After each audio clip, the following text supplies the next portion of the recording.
आपका जन्म से असली नाम मदन मोहन था। जन्म से सूरदास अंधे नहीं थे। जवानी तक आपकी आंखें ठीक रहीं तथा विद्या ग्रहण की। विद्या के साथ साथ राग सीखा। हे भक्तजनों, जब किसी पुरुष के पास गुण तथा ज्ञान आ जाए फिर उसको किसी बात की कमी नहीं रहती। गुण भी तो प्रभु की एक देन है। जिस पर प्रभु दयाल हुए उसी को ही ऐसी मेहर वरदान होती है। मदन मोहन कविताएं गाकर सुनाता तो लोग प्रेम से सुनते तथा उसको धन, वस्त्र तथा उत्तम वस्तुएं भी दे देते। इस तरह मदन मोहन की चर्चा तथा यश होने लगा। दिन बीतते गए। मदन मोहन कवि के नाम से पहचाना जाने लगा। सूरदास बनना। मदन मोहन एक सुंदर नवयुवक था तथा हर रोज सरोवर के किनारे जा बैठता तथा गीत लिखता रहता। एक दिन ऐसा कौतुक हुआ जिसने उसके मन को मोह लिया। वह कौतुक यह था कि सरोवर के किनारे एक सुंदर नवयुवती, गुलाब की पत्तियों जैसा उसका तन था। पतली धोती बांधकर वह सरोवर पर कपड़े धो रही थी। उस समय मदन मोहन का ध्यान उसकी तरफ चला गया। जैसे कि आंखों का कर्म होता है सुंदर वस्तुओं को देखना। सुंदरता हरेक को आकर्षित करती है। उस सुंदर युवती की सुंदरता ने मदन मोहन को ऐसा आकर्षित किया कि वह कविता लिखने से रुक गया तथा मनोवृत्ति एकाग्र करके उसकी तरफ देखने लगा। उसको इस तरह लगता था जैसे यमुना किनारे राधिका स्नान करके बैठी हुई वस्त्र साफ करने के बहाने मोहन मुरली वाले का इंतजार कर रही थी। वह देखता गया। उस भाग्यशाली रूपवती ने भी मदन मोहन की तरफ देखा। कुछ लज्जा की, पर उठी तथा निकट होकर कहने लगी, आप मदन मोहन हैं? हाँ, मैं मदन मोहन कवि हूँ, गीत लिखता हूँ, गीत गाता हूँ। यहाँ गीत लिखने आया था तो आपकी तरफ देखा। क्यों? क्योंकि आपका सूप सुंदर लगा। आप सुंदर, बहुत सुंदर राधा प्रतीत हो रही हो। यमुना किनारे मान सरोवर किनारे अप्सरा जो जीवन दे मेरी आंखों की तरफ देख सकोगे? हाँ, देख रही हूँ। क्या दिखाई दे रहा है? मुझे अपना चेहरा आपकी आंखों में दिखाई दे रहा है। मदन मोहन ने कहा, कल भी आओगी? आ जाऊंगी, जरूर आ जाऊंगी। ऐसा कहकर वह पीछे मुड़ी तथा सरोवर में स्नान करके घर को चली गई। अगले दिन वह फिर आई। मदन मोहन ने उसके सौंदर्य पर कविता लिखी, गाई तथा सुनाई। वह भी प्यार करने लग पड़ी। प्यार का सिलसिला इतना बढ़ा कि बदनामी का कारण बन गया। मदन मोहन का पिता नाराज हुआ तो वह घर से निकल गया और बाहर मंदिर में आया, फिर भी मन संतुष्ट न हुआ। वह चलता चलता मथुरा आ गया। वृंदावन में इस तरह घूमता रहा। मन में बेचैनी रही। वह नारी सौंदर्य को न भूला। एक दिन वह मंदिर में गया।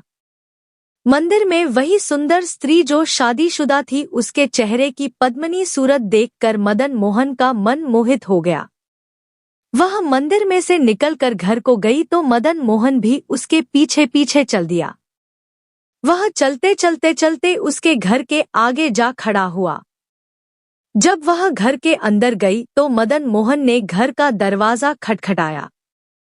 उसका पति बाहर आया। उसने मदन मोहन को देखा और उसकी संतों वाली सूरत पर वह बोला, बताओ महात्मा जी, मदन मोहन अभी जो आई है वह आपकी भी कुछ लगती होगी। पति, हाँ महात्मा जी। हुक्म करो, क्या बात हुई? मदन मोहन हुआ, कुछ नहीं, बात यह है कि मैं विनती करना चाहता हूँ। पति, आओ अंदर आओ, बैठो, सेवा बताओ, जो कहोगे किया जाएगा। सब आप महात्मा पुरुषों की तो माया है। मदन मोहन घर के अंदर चला गया। अंदर जाकर बैठा तो उसकी पत्नी को बुलाया। वहां आकर बैठ गई तो मदन मोहन ने कहा, है भक्तजनों, 2 सिलाइयां गर्म करके ले आओ, भगवान आपका भला करेगा। वे दंपति समझ न सके कि क्या मामला है। स्त्री सलाइयां गर्म करके ले आई। मदन मोहन ने सलाइयां पकड़ ली तथा मन को कहता गया, देख लो जी, भर कर देख लो, फिर नहीं देखना। यह कहकर सलाइयों को आंखों में चुभो लिया तथा सूरदास बन गया। वह स्त्री पुरुष स्तब्ध तथा दुखी हुए। उन्होंने महीना भर मदन मोहन को घर रख कर सेवा की, आंखों के जख्म ठीक किए तथा फिर सूरदास बनकर मदन मोहन वहां से चल पड़ा। बादशाही कोप।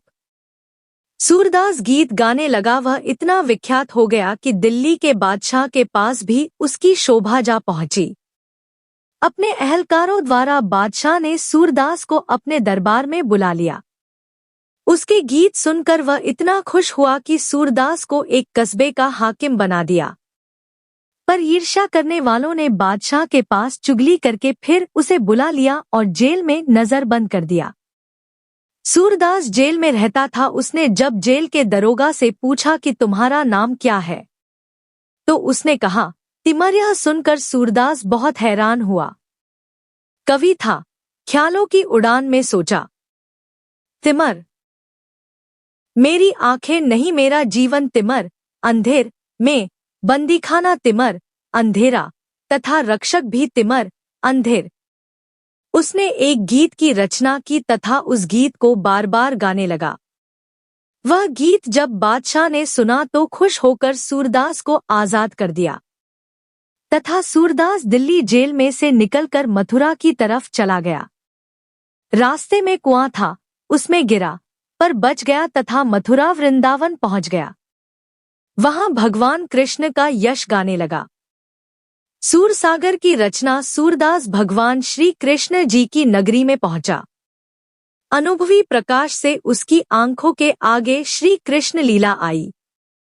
उसने स्वामी वल्लभाचार्य जी को गुरु माना तथा कहना मानकर गौ घाट बैठकर श्रीमद् भागवत को भाषा कविता में उच्चारण करना शुरू किया। एक आदमी लिखने के लिए रखा। सूरदास बोलते जाते तथा लिखने वाला लिखते रहा। सूरदास जी ने 75,000 चरण लिखे थे कि आपका देहांत हो गया। सूरसागर आपकी एक अटल स्मृति है। आपकी वाणी का एक शब्द है। हरि के संग बसे हरि लोक। तनु मनु अर्पी सर्बसु सबु अर्पियो अनत सहज धुनी झोक एक रहाओ। दर्शनु पेखे भय निर्बिखई पाए है सगले थोक। आन बस्तु सिव काजुन कछुए सुंदर बदन अलोकेक।